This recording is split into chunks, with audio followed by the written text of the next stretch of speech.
ఓం నమ శివాయ. అందరికీ నమస్కారం అండి. ముందుగా మా ఛానల్ని మొదటిసారి చూస్తున్న వాళ్ళు సబ్స్క్రైబ్ చేసుకోండి. అలాగే ఒక లైక్ చేసి ఓం నమ శివాయ అని కామెంట్ చేయండి. ఇవాళ సోమవారం నాడు శివయ్యను ఇలా పూజిస్తే సుఖ సంపదలు కలుగుతాయి. ఎలా పూజించాలి ఆ శివయ్యను, ఎలాంటి నియమాలు పాటించాలి, వీటితో పూజిస్తే ఆ శివయ్య అనుగ్రహం మన మీద ఉంటుంది అనే విషయాన్ని మనం ఇప్పుడు తెలుసుకుందాం. శివుడికి సోమవారం అంటే ఎంతో ఇష్టం. శివుడికి సోమవారం నాడు ఆరాధించడం వలన శివుని అనుగ్రహం కలుగుతుంది. సోమవారం నాడు శివుని ప్రత్యేకించి ఆరాధిస్తూ ఉపవాసం ఉంటే శివుని అనుగ్రహం నిత్యం మన మీద ఉంటుంది. శివుడు అభిషేక ప్రియుడు. అందుకే శివలింగానికి అభిషేకం చేస్తూ ఉంటారు.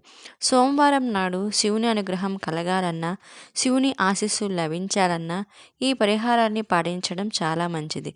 ఇలా పరమేశ్వరుని భక్తితో ఆరాధించడం వల్ల శివుని అనుగ్రహం కలిగి సంతోషంగా ఉండొచ్చు.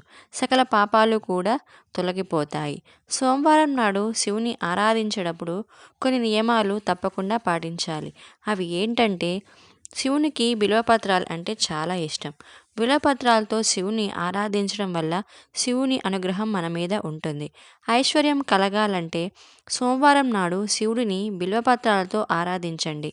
శివునికి ఇవి ఎంతో ఇష్టం. అష్టైశ్వర్యాలు కలుగుతాయి. పైగా బిల్వపత్రాలలో మహాలక్ష్మీదేవి కొలువై ఉంటుంది. గంగాజలం సమర్పించడం అసలు మర్చిపోవద్దు. శివునికి ఆరాధించేటప్పుడు గంగాజలం సమర్పించండి.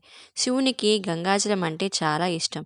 సోమవారం నాడు కొద్దిగా గంగాజలాన్ని అభిషేకిస్తే శివుని అనుగ్రహం నిత్యం మన మీద ఉంటుంది. విభూతితో అభిషేకం చేయండి. శివుడికి విభూతి సమర్పిస్తే కూడా మనకి ఉన్న కష్టాలు తొలగిపోతాయి. సోమవారం నాడు శివునికి విభూతి సమర్పించడం వలన బాధలన్నీ తొలగిపోతాయి.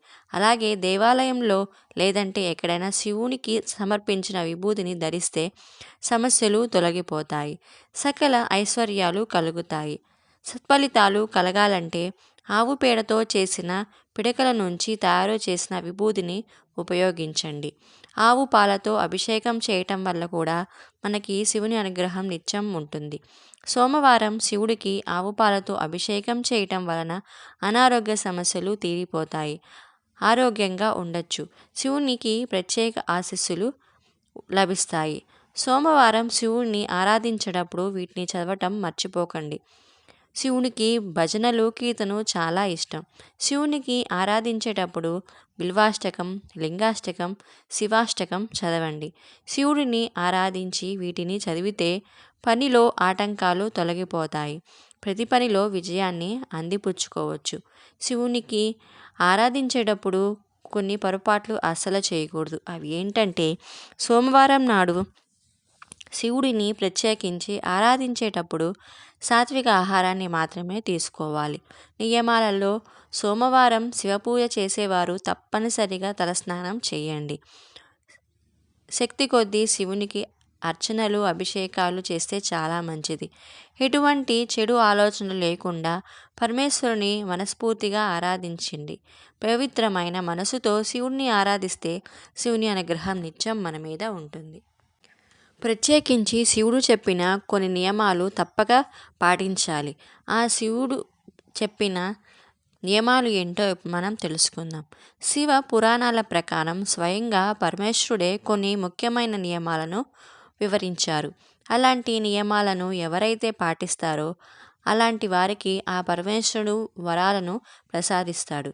ఎప్పటికీ పేదరికం రాకుండా రక్షిస్తాడు. కాబట్టి శివపురాణంలో చెప్పబడిన కొన్ని ముఖ్యమైన విషయాల గురించి ఇప్పుడు మనం తెలుసుకుందాం. శివపురాణం ప్రకారం ప్రతిరోజు సాయంత్రం సమయంలో శివపార్వతులు భూమిపైన తిరుగుతూ ఉంటారు. కాబట్టి సాయంత్రం చేసే పూజలకు రెట్టింపు ఫలం లభిస్తుంది. శివపార్వతుల ఆశీర్వాదాన్ని సులభంగా పొందాలనుకునేవారు సాయంత్రం సమయంలో పూజలు చేయండి. ప్రతిరోజు ఇంట్లో పూజలు చేయలేని వారు ఒక సోమవారం రోజున మాత్రం ఖచ్చితంగా ఇంట్లో దీపారాధన చేయండి. ముక్కోటి దేవతలకు అధిపతి ఆ పరమేశ్వరుడు. కాబట్టి సోమవారం రోజున దీపారాధన చేస్తే ముక్కోటి దేవతల ఆశీర్వాదం మనకు ఉంటుంది. దీపారాధన చేసే సమయంలో పొరపాటున దీపం కొండెక్కితే దేవతలు మన పైన అసంతృప్తిగా ఉన్నారని అర్థం. కాబట్టి పూజలో దీపం కొండెక్కితే ఓం నమఃశివాయ అనే మంత్రాన్ని జపించి కొత్త దీపం వెలిగించండి.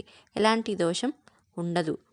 శివలింగానికి ఆవు నెయ్యితో అభిషేకం చేస్తే సంతాన సౌభాగ్యం కలుగుతుంది. అలాగే కటిక పేదరికంతో ఇబ్బంది పడేవారు చెరుకు రసంతో శివలింగానికి అభిషేకం చేయండి. డబ్బు సమస్యలన్నీ వెంటనే తీరిపోతాయి. విపరీతమైన డబ్బు సమస్యతో ఇబ్బంది పడేవారు సప్తముఖి రుద్రాక్షను కానీ అష్టముఖి రుద్రాక్షను కానీ ధరించండి.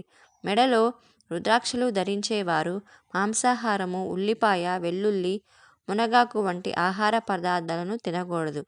ఏదైనా ఒక సోమవారం నాడు శివునికి నైవేద్యంగా అరటి పండ్లను సమర్పిస్తే కోరిన కోరికలన్నీ తీరిపోతాయి. అలాగే అప్పుల సమస్యతో బాధపడేవారు పరమశివునికి నైవేద్యంగా నేతితో తాలింపు వేసిన దద్దోజనం నైవేద్యంగా సమర్పిస్తే సమస్యలన్నీ వెంటనే తొలగిపోతాయి. ప్రతిరోజు ఉదయం సాయంత్రం స్నానం చేసే మీ పూజ గదిలో ముందు కూర్చొని ఓం నమఃశివాయ అనే మంత్రాన్ని 108 సార్లు జపించండి. సర్వ పాపాల నుండి విముక్తి లభించి మీ కుటుంబానికి చాలా మంచి జరుగుతుంది.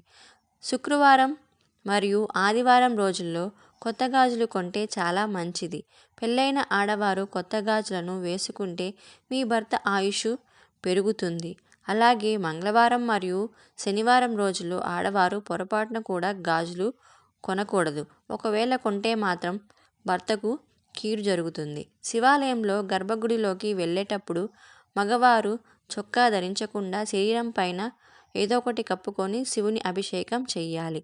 శివలింగానికి అభిషేకం చేసేటప్పుడు శివలింగాన్ని మహిళలు తాకకూడదు. లక్ష్మీదేవి 5 ప్రాంతాలలో నివసిస్తుంటుంది. అందులో తొలి స్థానం ఆడవారి పాపిట్లో లక్ష్మీదేవి నివసిస్తుంది. కాబట్టి వివాహమైన ఆడవారు ప్రతిరోజు పాపిట్లో కుంకుమ బొట్టు పెట్టుకున్నట్లయితే మీ భర్త సంపద విపరీతంగా పెరుగుతుంది. ఇది మీ ఇంటి పైన లక్ష్మీ కటాక్షం ఎల్లవేళలా ఉంటుంది. గన్నేరు పూలతో శివునిని పూజిస్తే 1000 జిల్లేడు పూలతో పూజించడం వల్ల పుణ్యఫలం లభిస్తుంది. ముఖ్యంగా డబ్బు కావాలనుకునేవారు గన్నేరు పూలతో శివుని పూజించండి. మీ ఇంట్లోకి పుష్కలంగా డబ్బు చేరుతుంది. ఇంట్లో దీపారాధన చేసే సమయంలో దేవునికి నైవేద్యంగా ఒక చిన్న బెల్లం ముక్కను సమర్పించడం వల్ల పూజకు రెట్టింపు పుణ్యఫలం లభిస్తుంది.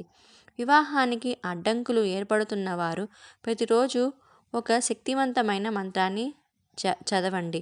ఆ మంత్రం ఏంటంటే ఓం సృష్టికర్త మం వివాహ కురు కురు స్వాహ. ఈ మంత్రాన్ని ప్రతిరోజు చదివితే మంచి సంబంధం కుదురుతుంది. ఇంటి గడపని లక్ష్మీదేవి స్వరూపంగా పోలుస్తారు. కాబట్టి ప్రతి శుక్రవారం రోజున ఇంటి గడపకు పసుపు రాసి కుంకుమ బొట్లు పెట్టుకోవాలి. ఇలా ఎవరైతే చేస్తారో అలాంటి ఇళ్లలో లక్ష్మీదేవి తాండవిస్తుంది. ప్రతి శుక్రవారం దీపం వెలిగించి తులసి చెట్టు 5 ప్రశ్నలు చేస్తే లక్ష్మీదేవి ఆశీర్వాదంతో మీ ఇల్లంతా కాసుల వర్షం కురుస్తుంది. వాస్తు శాస్త్రం ప్రకారం ఇంట్లో భోజనం చేసే సమయంలో ఉత్తరముఖంగా కూర్చొని ఆహారం తింటే మీ ఇంటి ఆదాయం బాగా పెరుగుతుంది. వారంలో ఒక్కసారైనా సరే స్నానం చేసేటప్పుడు నీటిలో కల్లుప్పు వేసుకుంటే మీకు నరదిష్టి దోషం అనేది ఉండదు. మీ ఇంట్లో ఎప్పుడైనా చీమలు కనిపిస్తే ఈ ఇంటికి మంచి జరగబోతుందని భావించాలి. అలాగే నల్ల చీమలు కనిపిస్తే వెంటనే వాటిని పంచదార వేయండి. రావి చెట్టులో విష్ణుదేవుడు కొలువై ఉంటాడు. కాబట్టి ఏదైనా ఒక శనివారం రోజున రావి చెట్టు కింద దీపం వెలిగించి రావి చెట్టుకు 5 ప్రదక్షిణాలు చేస్తే జన్మజన్మల అదృష్టం కలిసి వస్తుంది. ఇంట్లో దీపారాధన చేసేటప్పుడు నువ్వుల నూనెలో కొంచెం ఆవు నెయ్యిని కలిపి శివుని చిత్రపటం ముందు దీపం వెలిగిస్తే మీ కుటుంబానికి సకల సంపదలు చేకూరుతాయి. పంచామృతాలతో శివుని అభిషేకం చేస్తే శివానుగ్రహం ఖచ్చితంగా లభిస్తుంది. ప్రతి సోమవారం ఉపవాసం ఉండే కుటుంబంలో ఎలాంటి సమస్యలు రాకుండా ఉంటాయి. ప్రతి సోమవారం ఎవరైతే శివాలయానికి వెళ్తారో అలాంటి వారికి ఎలాంటి కష్టాలు లేకుండా ఆ శివయ్య వరమిస్తాడు. ప్రతిరోజు విభూతిని ధరించిన వారికి 1,000,000 జన్మల పాపాలు కూడా తొలగిపోతాయి. ఈ ఇన్ఫర్మేషన్ కనుక మీకు నచ్చినట్లయితే please like, share and subscribe. Thank you for watching.